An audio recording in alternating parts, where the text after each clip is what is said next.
तो बच्चों क्लियर दिख रहा है ना?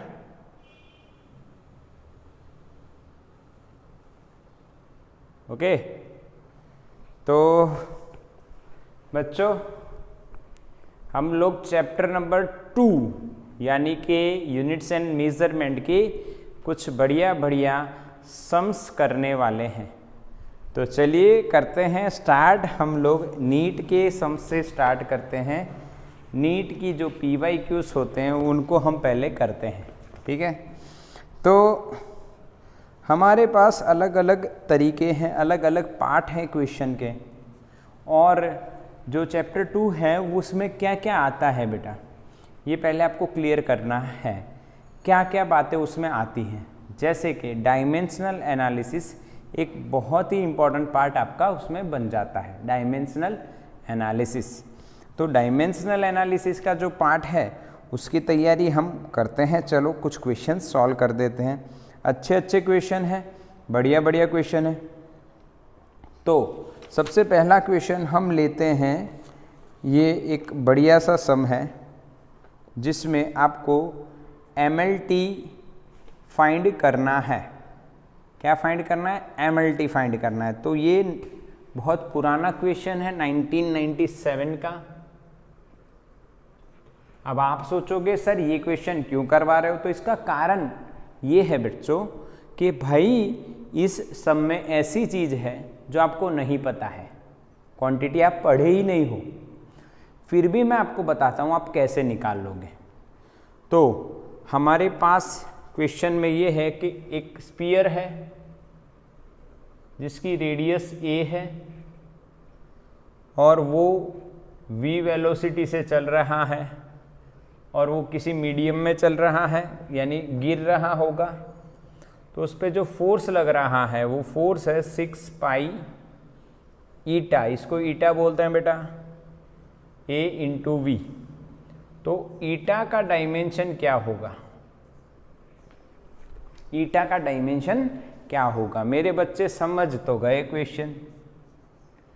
तो ऐसे क्वेश्चन में आपको ईटा पता नहीं है, ईटा आपका होगा चैप्टर नंबर 10, स्टैंडर्ड नंबर 11 में ही चैप्टर नंबर 10 में होगा।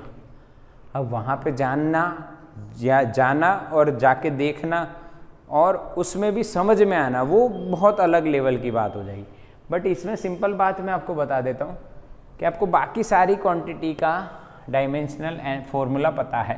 तो आप ईटा जो है उसको सब्जेक्ट बना दो, F/6 pi A into we. अब आप ईटा का जब डायमेंशन लिखना चाहते हो, डायमेंशनल फॉर्मूला, तो फोर्स का लिखिए, 6 पाई का तो नहीं होगा, रेडियस A है उसका तो आपको पता है, वेलोसिटी V है। तो फोर्स का बेटा होता है MLT क्या, 11 - 2, यस। फोर्स का होता है बेटा M1 L1T - 2 और नीचे है A क्या है? रेडियस। तो रेडियस का बताओ क्या मेरे बच्चों? L1, सही है ना, इंटू वेलोसिटी का क्या होता है? L1T - 1। इसको सॉल्व करेंगे तो M1, एक L1 कट हो जाएगा तो एक L1 ऊपर आएगा तो L - 1, T -2 + 1 -1। क्या बच्चों ये आंसर आ रहा है? सोचो, सही से देखो, यस और नो? ओके, क्लियर ना? बिल्कुल यस, क्लियर दिख रहा है। और ये हमारा सम यहाँ पे सॉल्व हो गया। यस, बिल्कुल बिल्कुल समझ में आ गया बेटा क्या हमने क्वेश्चन इसको किस तरह से हमने सॉल्व किया है, ठीक है? तो ये एक हो गया हमारा डायमेंशन। ईटा को बोलते हैं कोएफिशिएंट ऑफ विस्कोसिटी। एक क्वेश्चन आया है, ईटा को क्या बोलते हैं? Coefficient of viscosity. विस्कस, जब आप फ्लूइड मैकेनिक्स पढ़ोगे तब उसमें ये आपको पढ़ना रहेगा। चलो एक और बढ़िया क्वेश्चन करते हैं जो पीएमटी 2015 से आता है।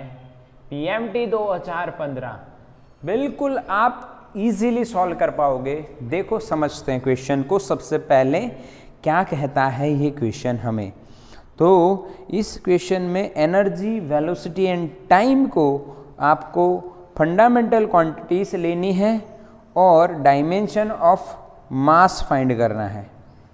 डायमेंशन ऑफ मास नहीं, सॉरी, एनर्जी की जगह फोर्स, वेलोसिटी एंड टाइम है, उसमें आप डायमेंशन फाइंड करने वाले हो किसका? मास का। फोर्स, वेलोसिटी एंड टाइम, ये आपको कौन सी क्वांटिटी लेनी है? फंडामेंटल्स। और आपको किसका डायमेंशनल फॉर्मूला फाइंड करना है? मास का। तो इसके दो तरीके हो सकते हैं बेटा, दो मेथड है। एक मेथड तो आप जो कॉमन मेथड देखते हो वो है, दूसरी मेथड मैं आपको बताने वाला हूं। कॉमन मेथड कौन सी होती है? m is proportional to F V T X Y Z power मान लो, ठीक है। और फिर डायमेंशनल फॉर्मूला लिखो। फोर्स का क्या होगा? m1 L1 t minus 2, power हो गई x। वेलोसिटी का L1 t माइनस 1, पावर हो गई y। टाइम का t1, पावर हो गई z। अब इसको सिंप्लीफाई कर लो। m की पावर x, l की पावर x, यहाँ पे y, और t की power minus 2x minus 1 into Y minus Y, Z into 1 plus Z. अब आपको पावर इक्वेट करनी है। क्या इक्वेट करनी है बेटा? पावर। तो इक्वेटिंग द पावर आपको मिल जाएगा x इज इक्वल टू 1 मिलेगा। फिर आपको मिलेगा बेटा क्या? x plus Y is equal to x plus Y is equals to T की पावर l की पावर क्या है? 0। तो y बराबर क्या मिलेगा? माइनस x की वैल्यू 1 है तो y इज इक्वल टू क्या आ गया बेटा? माइनस 1।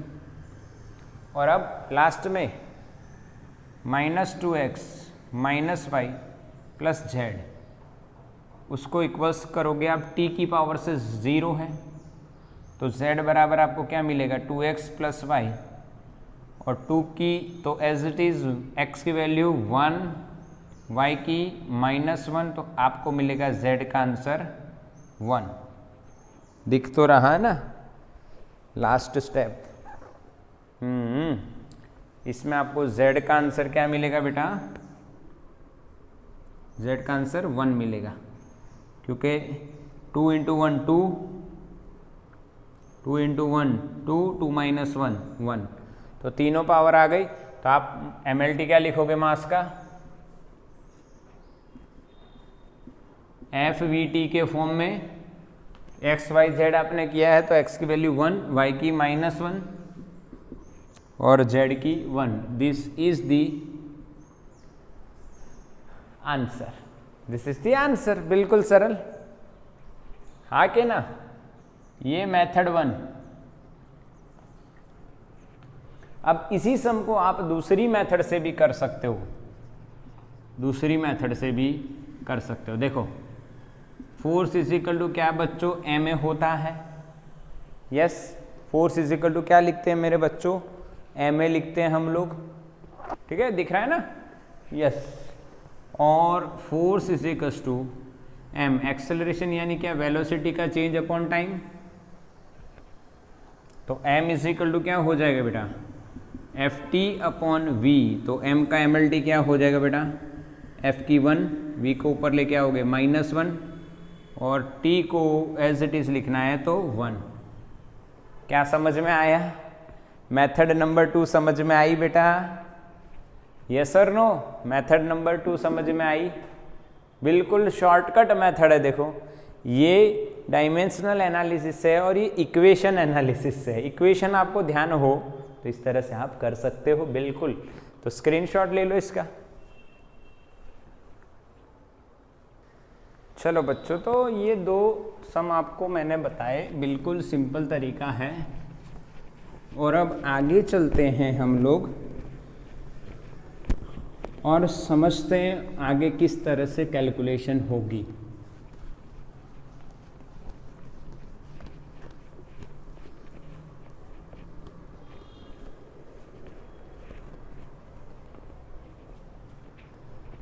देखो, एक और मैं आपको सम करवाता हूँ। देखो क्या सम दिया है, बढ़िया क्वेश्चन है।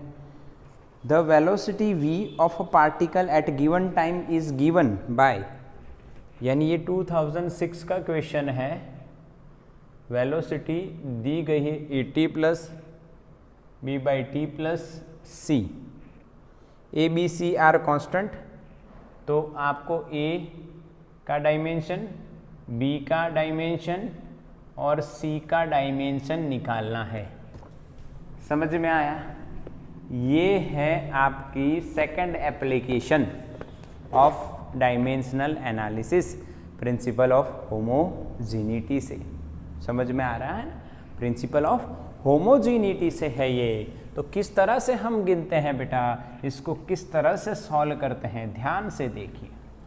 आपको प्रिंसिपल ऑफ होमोजीनिटी पता होना चाहिए।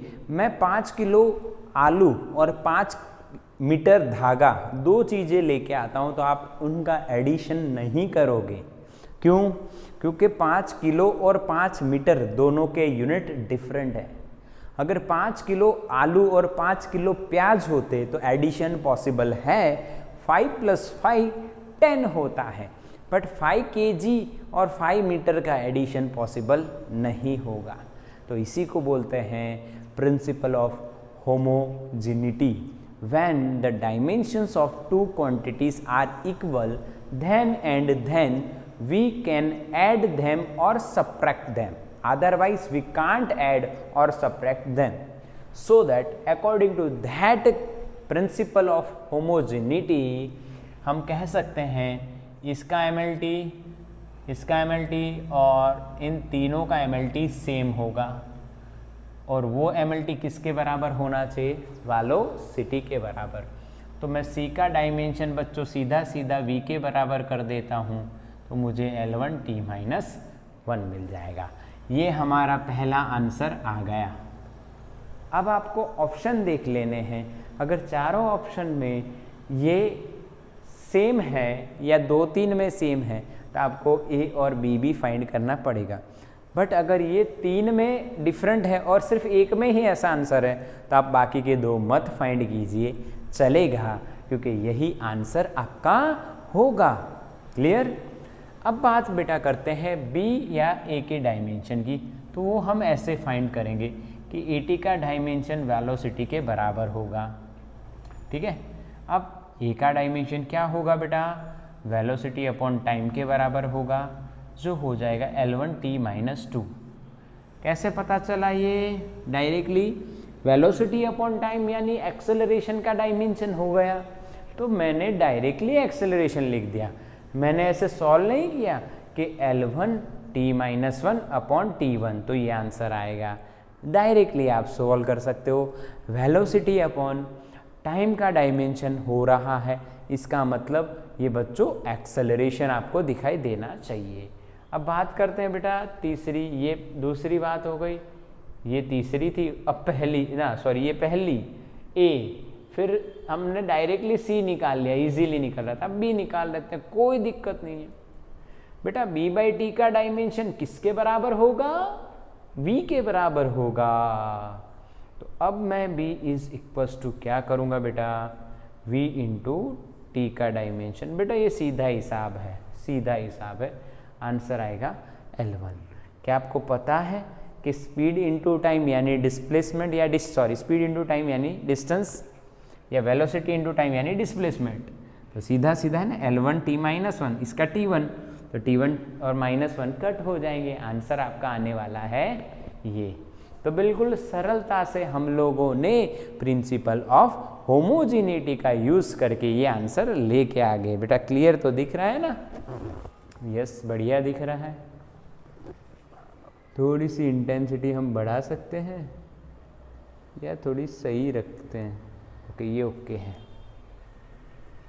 चलो अब दूसरा क्वेश्चन मैं आपको और बताता हूँ बेटा, ध्यान से देखिए। Mention the quantity, the dimensional formula of the physical quantity x in the equation. तो आपको एक इक्वेशन दिया है बेटा,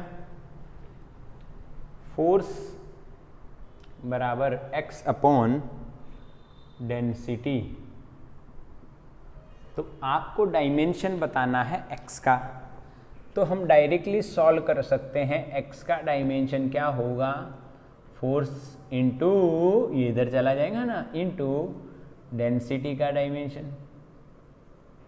अब फोर्स का बेटा m1 L1 T -2, डेंसिटी का m1 अपॉन L3, तो ऊपर आएगा L-3, kg मीटर -3। तो m का 2 हो गया, L का -2 हो गया और T का भी -2 हो गया। तो ये हमारा आंसर हो जाएगा। क्या बच्चों समझ में आया? ये हमारा आंसर हो जाएगा। यस, डेफिनेटली यही आंसर आ रहा है। ओके, पक्का समझ में आया? एक और इक्वेशन हमें दिया है, एक और इक्वेशन हमें दिया है बेटा, S = a + bt + ct square. S metre है, टाइम सेकंड है, तो C का यूनिट क्या है? अब यहाँ पे डायमेंशन नहीं पूछा है, यूनिट पूछा है। तो एक ही बात है, आप कर सकते हो। देखो ध्यान से सोचो, बिल्कुल इजी सॉल्यूशन है। देखो आपको C का यूनिट फाइंड करना है, तो C का जो यूनिट या डायमेंशन इस पूरे टर्म का होगा, क्या वो डिस्प्लेसमेंट s के बराबर होगा या चाहे मीटर के बराबर होगा? तो ct² का यूनिट अगर आप बात करो तो किसके बराबर होगा? s के बराबर। डायरेक्टली मैं कर दे रहा हूँ, तो c = क्या हो जाएगा बेटा, s/t² यानी मीटर पर सेकेंड स्क्वायर। डायरेक्टली आप आंसर ला सकते हो। यस और नो बच्चों? डायरेक्टली आप आंसर ला सक रहे हो। देखो समझो, मैं यहाँ पे यूनिट की बात कर रहा हूँ, यूनिट के फॉर्म में आप देखो तो इसका यूनिट और इसका यूनिट सेम होना चाहिए। तो मैंने डायरेक्टली लिख दिया ct² = s, तो c = s/t²। तो क्या आ गया बेटा, मीटर पर सेकेंड स्क्वायर आ गया। मीटर पर क्या आ गया बेटा, सेकेंड स्क्वायर। बोलो पक्का मेरे बच्चों, हाँ कि ना? बिल्कुल यस। अब एक और क्वेश्चन हम करते हैं। देखो एक और क्वेश्चन मैं आपको करवा देता हूँ, यहाँ पे ध्यान से समझिए कि भाई आपको दिया है एक और इक्वेशन, एक और इक्वेशन।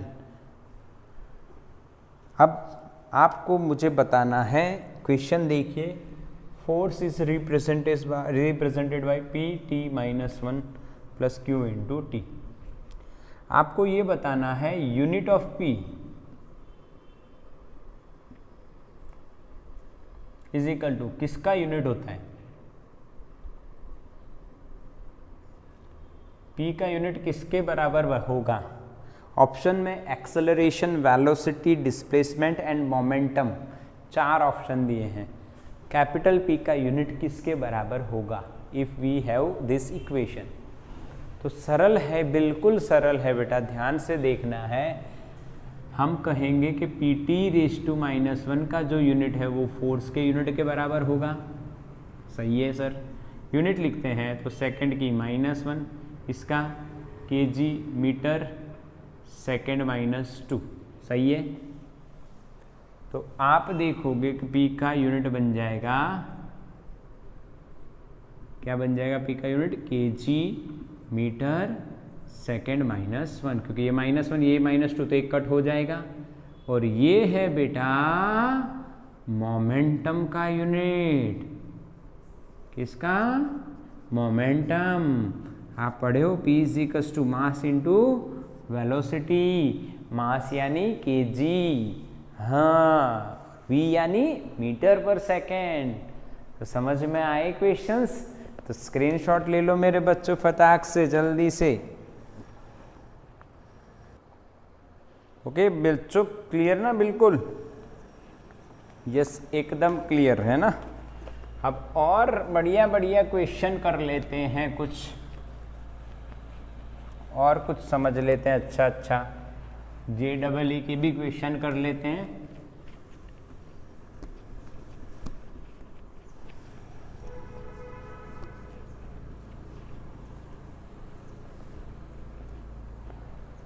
देखो, एक क्वेश्चन है JEE 2019 जनवरी अटेम्प्ट का, expression for time in terms of G, H and C। बढ़िया क्वेश्चन है। देखो, यानी आपको JEE 2019 का क्वेश्चन है, उसमें टाइम की एक्सप्रेशन बनानी है in terms of G, H and C। G है ग्रेविटेशनल कांस्टेंट,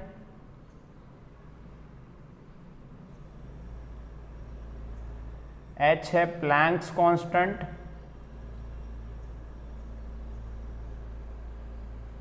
और C है स्पीड ऑफ लाइट।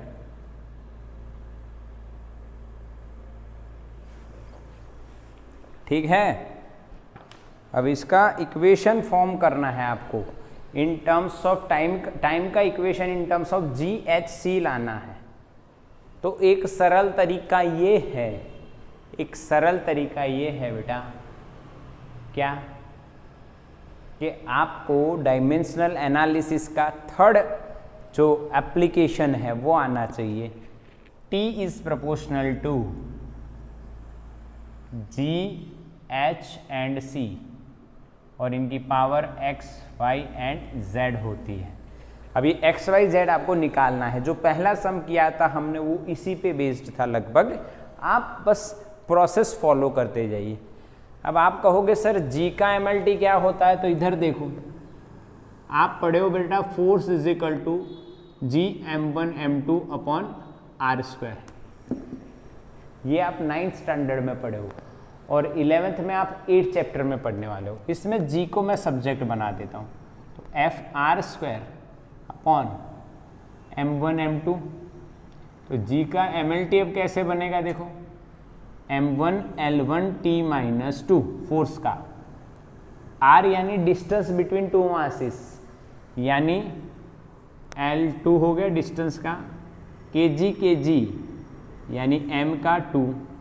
इसको सॉल्व करेंगे तो m1 अपॉन ये m2, तो ऊपर आएगा तो -1 हो जाएगा। m1 m2 तो ऊपर आएगा तो क्या होगा बेटा, -1। L1 L2 L3 T -2 अकेला, तो ये MLT हो गया G का। ठीक है, अब दूसरा हमें किसका MLT निकालना है, प्लैंक कांस्टेंट। तो ये आपको केमिस्ट्री में आ चुका होगा, एनर्जी का इक्वेशन बेटा, E is equal to H nu का मतलब फ्रीक्वेंसी में उसको ऐसे भी लिख सकता हूँ। तो H का क्या लिखोगे बेटा आप, MLT energy upon frequency. Energy का तो पता होना चाहिए, 1 2 -2 12 -2 शॉर्टकट है। फोर्स और एनर्जी दोनों का पता होना चाहिए आपको। फ्रीक्वेंसी का क्या होता है, T-1। फ्रीक्वेंसी का क्या होता है बेटा, T-1। एनर्जी का 12 सॉरी ना, सही है ना, 12 -2। फोर्स का 11 -2 होता है, तो एनर्जी का 12 -2 होता है, सही है। अब इसको सॉल्व करेंगे तो H का MLT मिल जाएगा, m1 L2 T-1। Third C speed of light. ओहो, ये तो आता ही है ना बेटा, L1 T-1। तो इन तीनों का MLT अब आपको पता है। अब आप सिंपली सॉल्व कर सकते हो। यहाँ पे MLT लिखेंगे टाइम का, m0 L0 T1 is equals to, मैं बीच में वो कांस्टेंट लिखना ये सब नहीं कर रहा हूँ। आपको वो ध्यान रखना है कि हम वो डायरेक्ट लिख रहे हैं, क्योंकि MCQ हम डायरेक्टली कर सकते हैं। G का MLT बेटा देखो, m-1 L3, वहाँ से T-2 की पावर x, H का m1 L2t-1 पावर y, और स्पीड का तो पता ही है L1t-1 पावर z। अब सिंप्लीफाई करो, left side as it is, right side m बहुत सारे हैं तो एक ही करना है आपको, तो -1 into x power -x, 1 into y plus y, फिर l की पावर देखो 3x, इधर 2y, इधर z, और t की पावर देखो -2x -y -z। ओहो, लंबा सा इक्वेशन बना है, लंबा सा इक्वेशन बना है बेटा, बट कुछ भी चिंता करने वाली बात नहीं है क्योंकि बहुत ही सरलता से हो जाएगा। इक्वेटिंग पावर्स को इक्वेट कर दो, तो -x प्लस वाई बराबर क्या हो गया बेटा 0, तो y बराबर आप क्या रख सकते हो x, पहला रिलेशन मिल गया m की पावर इक्वेट करने से। यहाँ पे पावर इक्वेट करोगे तो क्या मिलेगा 3x plus 2y plus z is equal to l की पावर इधर क्या है बेटा 0। अब आप y की जगह x लिख सकते हो, तो 3x plus 2x plus z is equal to 0, तो 5x plus z is equal to 0। आगे ना, यस, इससे भी अब कुछ भी करोगे आगे देखते हैं। -2x minus Y plus z is equal to 1। अब देखो आप क्या कर सकते हो, आपकी मर्जी है। z की जगह आप -5x रख सकते हो बेटा यहाँ पे, यस। तो y की जगह आप x और z की जगह आप x -5x लिख सकते हो, तो यहाँ पे -2x माइनस y की जगह आप क्या लिख सकते हो x, और z की जगह आप -5x इज इक्वल्स टू 1। तो बेटा ये हो गया 8x इज इक्वल्स टू 1, तो x इज इक्वल टू क्या आया बेटा -1/8। क्या बच्चों समझ में आया, हाँ कि ना, यस और नो? अच्छा बच्चों यहाँ पे थोड़ी सी गलती हो गई है, -z था यहाँ पे, क्या था -z, तो यहाँ पे हो जाएगा प्लस, यस, छोटी सी गलती मिस्टेक है। पावर यहाँ पे तो सही थी -z, पर यहाँ पे मैंने प्लस लिख दिया। अब -z है तो z की वैल्यू रखी तो माइनस हो गया, तो 3, तो यहाँ पे बेटा 2x आएगा, यस और नो, 2x। तो x की वैल्यू क्या आएगी बेटा 1/2, क्या आएगी बेटा 1/2, सही है, x की वैल्यू 1/2, बिल्कुल। समझ में आया कि नहीं आया, हाँ कि ना, यस, बिल्कुल समझ में आया यार।